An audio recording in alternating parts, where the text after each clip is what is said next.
এই ভিডিওতে আমরা পড়বো অ্যালগরিদমের টাইপ সম্পর্কে। তো অ্যালগরিদম কত ভাগে ভাগ করা যায়? তো অ্যালগরিদম সাধারণত আমাদের তিন ভাগে ভাগ করা যায়: সিকোয়েন্সিয়াল অ্যালগরিদম, সিলেকশন বা কন্ডিশনাল অ্যালগরিদম এবং ইটারেটিভ অ্যালগরিদম।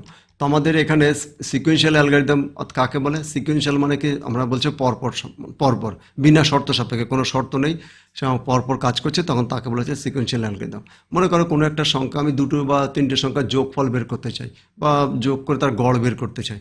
তাহলে আমি প্রথমে কী করবো? প্রথমে একটা সংখ্যা নিব, তারপর একটা সংখ্যা নেব, তারপর আরেকটা সংখ্যা নেব, সেই সংখ্যা তিনটেকে যোগ করব, যোগ করার পর আবার সেই সংখ্যা তিনটেকে 3 দিয়ে ভাগ করব, ভাগ করার পরে তার গড় পেয়ে যাব। তো এখানে দেখো আমাদের কোনো একটা আমি যে ধাপগুলি বললাম, এখানে কোনো একটা ধাপ এর আগে পিছিয়ে করলে করলে করা যাবে না, কারণ কি আমাদের এই ধাপেই আমাদের প্রবলেমটা সলভ করার জন্য আমাকে এই ধাপেই এগোতে হবে, এর বাকি অন্য কোনো কিছু করা যাবে না। তো এই ধরনের কাজকে বলা হচ্ছে কি সিকুয়েন্সিয়াল অ্যালগরিদম। এরপর আছে সিলেকশন বা কন্ডিশনাল অ্যালগরিদম। সিলেকশন বা কন্ডিশনাল অ্যালগরিদম মানে কি আমাদের শর্ত সাপেক্ষে কাজ করা হচ্ছে, অর্থাৎ শর্তের উপর যেমন হলো, মনে করো কোনো একটা সংখ্যা নিবে, সেই সংখ্যাটাকে তুমি জোড় না বিজোড় সেটা তুমি কীভাবে নির্ণয় করবে? তাহলে আমাকে কি করতে হবে? আমি প্রথমে কোনো একটা সংখ্যা নিব, ধাপ 1। ধাপ 2তে কী করতে হবে? সেই সংখ্যা দিয়ে আমি 2 দিয়ে কী করব? ভাগ করে ভাগশেষ বের করব, রিমাইন্ডার বের করব, ভাগফল নয়, ভাগশেষ।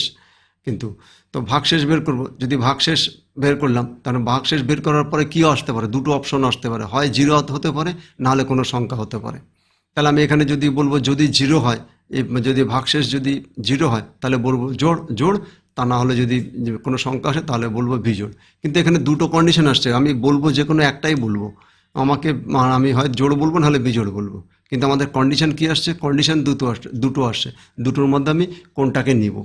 তো যে কোনো একটাকে আমাকে নিতে হবে। তো সেই যে ব্যাপারটাকে, সেই জন্য বলা হচ্ছে সিলেকশন। আমাকে দুটো আসছে, দুটো আমি নিতে পারবো না, আমি একটাই নিতে পারবো, কারণ আমাকে অবশ্যই বলতে হবে জোড় না বিজোড়। কোনো সংখ্যা জোড় বিজোড় দুটোই হতে পারে না, সেই জন্য আমাকে কী হবে? একে সিলেক্ট করতে হবে, অর্থাৎ কন্ডিশন দিয়ে। তো সেটাকে বলা হচ্ছে আমাদের কন্ডিশনাল অ্যালগরিদম। এরপর হচ্ছে ইটারেটিভ বা লুপিং অ্যালগরিদম। ইটারেটিভ বা লুপিং মানে কি? ইটারেটিভ মানে কি আমাদের পরপর কন্টিনিউয়াসলি কোনো কাজ করা।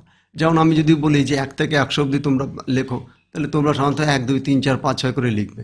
কিন্তু আমি তোমরা এই লজিকটা তোমরা বলতে পারবে যে 1-এর পরে 2 কেন আসে? 1-এর পরে 2 এই জন্যে আসে যে আমি 1-এর পরে যদি 1 যোগ করছি তাহলে 2 পাচ্ছি। আমরা সাধারণত হয়তো 1 2 3 4 লিখেছি, সেই জন্য কিন্তু লজিকটা আমরা অনেক সময় ভাবিনি। তো লজিকটা হলো যে আমি প্রথম যে সংখ্যা শুরু করব, তারপরে 1 যোগ করব, তাহলে আমি দ্বিতীয় সংখ্যা পাবো, তার সঙ্গে আবার আরেকটা যোগ করব, তাহলে তৃতীয় সংখ্যা পাবো। তা আমি 1-এর সঙ্গে 1 যোগ, 2-এর সঙ্গে 1 যোগ, 3-এর সঙ্গে 1 যোগ, সবার সঙ্গে আমি কিন্তু 1 যোগ করছি, যোগফলের সঙ্গে আমি 1 যোগ করছি। অর্থাৎ আমি কোনো একটা কাজ 1কে আমি বারবার কোনো একটা সংখ্যার সঙ্গে যোগ করছি। তো এটাকে বলা হচ্ছে ইটারেটিভ বা লুপিং অ্যালগরিদম। তবে কি এখানে খেয়াল রাখতে হবে যে শর্তটি কোনো একটা জায়গায় আমাকে আগে সবার প্রথমে কন্ডিশন দিতে হবে যে এই যে লুপিং কাজটা আমাকে নির্দিষ্ট রেঞ্জ অবধি করতে হবে, তারপরে আর করতে পারবে না। তো আমি যদি বলি যে 100 পর্যন্তই তুমি বের করবে, যদি 100-এর বেশি হয়ে যায় তখন তুমি প্রোগ্রামটাকে স্টপ করবে, থেমে যাবে। তো অর্থাৎ সেইটাকে বলা হচ্ছে কি ইটারেটিভ বা লুপিং স্টেটমেন্ট। অর্থাৎ কি আমি একই রকম কাজ বারবার করে করে আমি নির্দিষ্ট একটা লক্ষ্যে পৌঁছাচ্ছি, লক্ষ্যে পৌঁছে গিয়ে আমি আমার প্রোগ্রামকে স্টপ করে দিচ্ছি। তো এটাকে বলা হচ্ছে ইটারেটিভ বা লুপিং অ্যালগরিদম। তো আমাদের এই অ্যালগরিদমটা মেনলি 3 প্রকার, এবং এগুলো প্রত্যেকটা 3টে ধাপেরই আমরা অ্যালগরিদম পরবর্তীতে শিখবো পরবর্তী ভিডিওগুলোতে সেটা। এরপরে আসছে কি এই অ্যালগরিদম আবার কি সমস্যা সমাধানের পদ্ধতির উপর আবার আমার কিছু ভাগে ভাগ করা আছে। তো এগুলো সাধারণত তোমাদের বইতে তেমন মানে এখানে শুধু তোমরা নামগুলো মনে রাখো, এই ব্যাপারে ডিটেলস নেই, এই ডিটেলস আমরা সেকেন্ড সেমিস্টারে পড়বো। তো এখানে সেই পদ্ধতিটা কি ডিভাইড অ্যান্ড কনকোয়ার, অর্থাৎ কি আমি কোনো প্রোগ্রামকে ছোটো ছোটো ভাগ করে সেই ভাগগুলোকে ভাগে যে ছোটো ভাগের প্রবলেম সলভ করে, তারপরে ছোটো ছোটো প্রবলেমগুলো সলভ করার পরে আমি একটা বিশাল বড় একটা প্রবলেমকে সলভ করতে পারবো। তো সেটাকে বলেছে ডিভাইড অ্যান্ড কনকোয়ার। আর গ্রিডি অ্যালগরিদম করে মানে কি আমি কোনো একটা প্রবলেমের একাধিক সলিউশন পেলাম, সেই একাধিক সলিউশনের মধ্যে কোনটা আমার সবথেকে ভালো বা কোনটা কম টাইম লাগবে, কোনটা মেমোরি কম জায়গা নিবে, সেই সমস্ত বিচার করে আমাকে সেই অ্যালগরিদমটা নিব, তখন তাকে বলা হচ্ছে গ্রিডি বা লোভি অ্যালগরিদম। অর্থাৎ কি আমি একাধিক অ্যালগরিদমের মধ্যে সবথেকে ভালোটাকে আমি নিব। তার রিকার্সিভ অ্যালগরিদম, সেটা আমাদের আগের ভিডিওতে বলেছি। রিকার্সিভ মানে কি যে ফাংশন যে অ্যালগরিদম নিজেকেই কল করে বারবার কাজ করে, তাকে বলা হচ্ছে রিকার্সিভ অ্যালগরিদম। এরপরে সার্চিং অ্যান্ড সার্চিং মানে কি খোঁজা, আর শর্টিং মানে কি সাজানো। তো সার্চিং মানে কি আমরা যেমন গুগলে আমরা বিভিন্ন কিছু সার্চ করি, সেই সার্চ করার কি একটা নির্দিষ্ট নিয়ম আছে, তার অ্যালগরিদম আছে, অনেক অ্যালগরিদম আছে। তো সেটা তোমাদের এখন সিলেবাসে নাই।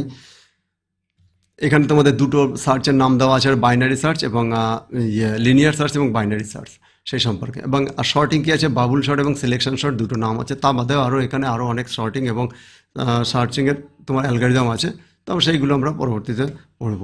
তো এই যে পদ্ধতিগুলো আছে, এইগুলো নামগুলো আছে, এইগুলো দিয়েও আমাদের অ্যালগরিদম, এইগুলোকে আমাদের কোনো প্রবলেম সলভ করার ক্ষেত্রে আমাদের কাজে লাগে। তো যেমন এখানে একটা বাস্তব উদাহরণ দিয়ে আছে, বাস্তব উদাহরণ দিয়ে যেমন আছে একটা চা তৈরি করার এখানে বলেছে। যখন চা তুমি তৈরি করো, মনে করে সাধারণ নির্দিষ্ট নিয়মেই পরপর যে কাজগুলো করো, তখন সেটাকে করো, তাহলে এবার সে সিকুয়েন্সিয়াল।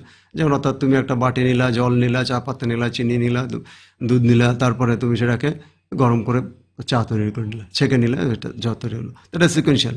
কিন্তু মাঝখানে যদি তুমি একটা চিন্তা করো যে চিনিওয়ালা চা না বিনা চিনিওয়ালা চা, তাহলে তখন সে একটা কন্ডিশন ফুড করবে। তো সে কন্ডিশনে যদি যাকে তুমি চা দিবে সেই আমাকে কন্ডিশন অনুযায়ী বলবে যে না আমি চিনিওয়ালা খাবো না, তখন সেক্ষেত্রে কি তখন আলাদা ধাপ, তোমাকে একটা ধাপ কিছু দূর এগিয়ে যাওয়ার পর আমাকে রাস্তা চেঞ্জ করে আর একটা ধাপে যেতে হবে, তখন তাকে বলা হচ্ছে সিলেকশনাল। আর ইটারেটিভ কি, অর্থাৎ চায় কাপে চা ঢালা, অর্থাৎ কি আমাদের কাপ যেমন কাপ হবে যত হবে সে ততক্ষণ আমাকে ঢালতে হবে। তো একই কাজ বারবার করে নির্দিষ্ট আমাদের কি কাপটা পূর্ণ করব, এই যে ব্যাপার। তো এটাকে বলা হচ্ছে আমাদের ইটারেটিভ, অর্থাৎ সিকুয়েন্সিয়াল, সিলেকশন অ্যান্ড ইটারেটিভ। এই তিনটে পদ্ধতি হলো আমাদের অ্যালগরিদমের। তো আজকের ভিডিওতে এইটুকুই এখানে রাখছি। এই পরবর্তী ভিডিওতে আমরা পড়বো সিকুয়েন্সিয়াল অ্যালগরিদম সম্পর্কে পড়বো, এবং তার আমরা যে বিভিন্ন কিছু অ্যালগরিদম আছে সেই অ্যালগরিদম সম্পর্কে তোমাদের বলবো। তো তোমাদের অনেক অনেক ধন্যবাদ, এবং এই চ্যানেলকে লাইক, শেয়ার এবং সাবস্ক্রাইব করবে।